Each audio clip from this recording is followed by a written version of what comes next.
Today, we're going to dive how this fascinating world of marketing influences our choices as consumers. You see, a lot of people think marketing is about catchy slogans and phrases and flashy ads. But marketing really is just a powerful force that silently shapes our decisions and our behaviors. So stick around because I'm going to go through this with you.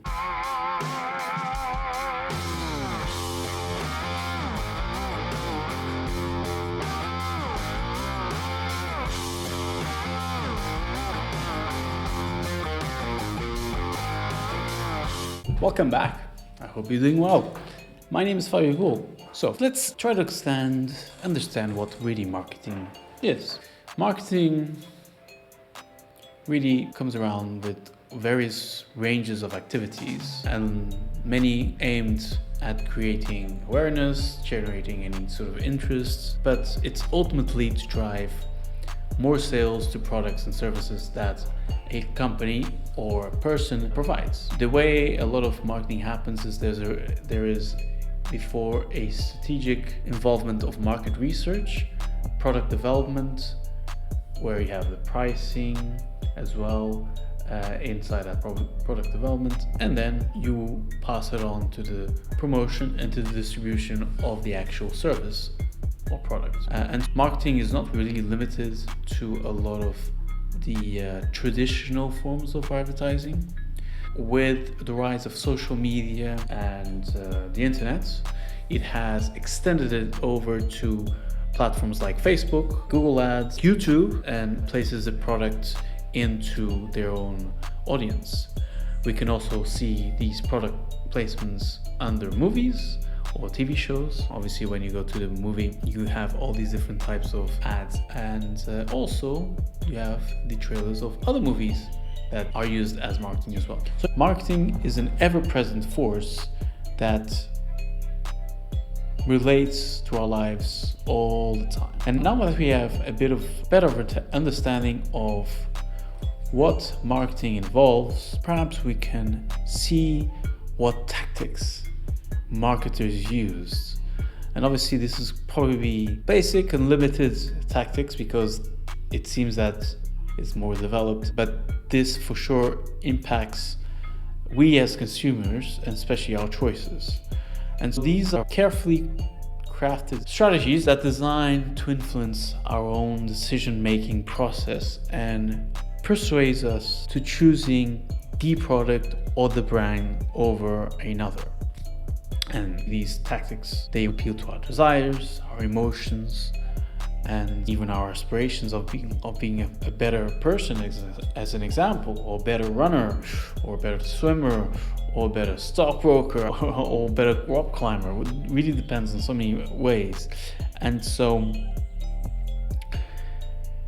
using those types of strategies, it captivates us, and using other tactics like storytelling, limited offers, using scarcity, it makes us grab our attention and really convince us of that their product or services is the bee's knees for our situation, and they're the best choice for our solution, for the solution we need. And so the influence of marketing in our choices is really undeniable. It can shape our preferences, change the perceived value, or even create new needs that we didn't even know that we had. And for example, if we look how a well-executed marketing campaign can make us feel like we need the latest smartphone or the trendiest fashion item, this is how they shape our aspirations even. Why do we need a new smartphone? Because it now has this that didn't have before. Now it can do 8, and we probably don't need 8K, but it's nice, right? So now it's bigger or smaller, or it does more things than the other one doesn't. And by tapping into our insecurities and the way we want to be, develops almost this desire of having it for social validation. This is why I prefer certain types of marketing tactics. And the reason I say that is because sometimes you have Service is the same as other services, but you have to make bigger claims, better claims, sometimes claims that are not even true, to make sure that you can actually sell more. And so I don't like that.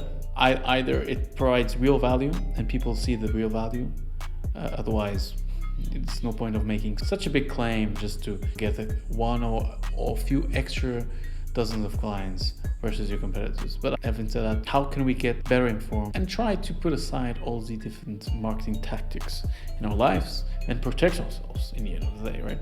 And I think for me, it starts off being more aware and self-analyze these messages that you receive. And I think I mentioned this on one of the past videos, that it took me maybe 2 years, 1.5 years to actually get now an iPhone. And I've always been, I think I had maybe one iPhone maybe 10 years ago, and then it fell, it broke the screen, and I'm like, how am I going to fix this? Oh, it's going to cost so much. I don't even know how to fix this. And this was not the time where it was more accessible to fix screens. But nevertheless, then I left it off. I just said, okay, I'm just going to go for Samsung. Samsung works for me. Samsung is probably the best choice. And when I started to decide that I wanted to switch over to an iPhone, it took me maybe 1.5, 2 years. And because Apple has a budget like this, I started becoming more acceptable in terms of their marketing messages. And so we should question the claims made by the marketing teams, the brands, and try to see unbiased information so that we can consider a long-term decision based on value of the product and service. And it's important to evaluate the credibility of those sources, to probably see their reviews and compare different options in terms of actually making the purchase. Sometimes it's difficult to compare because we don't have enough information. For me, it's more important as a consumer looking at the values of the company and see if it actually makes sense for me to buy from them, because sometimes it's about ourselves, right? They believe in certain values. As a consumer, you may or may not agree. If you go and buy this pen, probably costs $1. It's a bit of a waste of time to go through all this, but for sure, if you're buying a piece of clothes that is worth $50, $100, 100 euros, you need to understand what has enticed you to make that purchase. That's what I like to think. In the past, I've bought quite a large aquarium. Again, it took me 2 years. I had an aquarium before. I think this is bigger an aquarium, and I had one in 2018. 2021, I started thinking it would actually be nice to have an aquarium, and that's what I did in 2023. So it took me maybe 1.5 years to make that decision. It was an expensive purchase because you have to buy the tank, the lights, filtration, and then the fish, and then whatever, and just like boom, boom, boom, keep stepping up. So I like to think of it as a project. I overspent. You live and learn. I must say that I overspent. But before purchasing a product, if we understand and we stay informed of what's been the latest marketing trends and strategies. As an example, the Rugby World Cup in France, and what has happened is that I clicked on a like or maybe made a comment in one of the rugby pages, and suddenly I get pops up from Facebook of ads, but related to the actual rugby, because Facebook has been very good in recognizing what you like, what you don't like, what are you focused. This is really just another example of how we can try to stay ahead of the marketing game, but at least understand what's more ethically truthful versus what is just an unethical marketing strategy. Because I got burned through a marketing guru that promised something, but it was not good. And it was very painful to go through a training that you thought it would actually help you change your life. And in the end, for me, it was really a big lesson to now look at whoever is selling, to understand the marketing behind a lot of the sales message and the product itself, so that we don't make these crazy emotional purchases. Try to understand the psychology behind that post or that ad, so we don't end up spending all our money in things that we don't need. And that happens all the time. In my life, it happened a lot, but today I am more aware and try to be more frugal in my decisions and build up a real conscious spending. Try to use especially your gut feeling and understand what's going up here and what is enticing your mind. What is the aspiration that laptop or phone would bring? And then if you figure that out, you can justify that decision with rationality.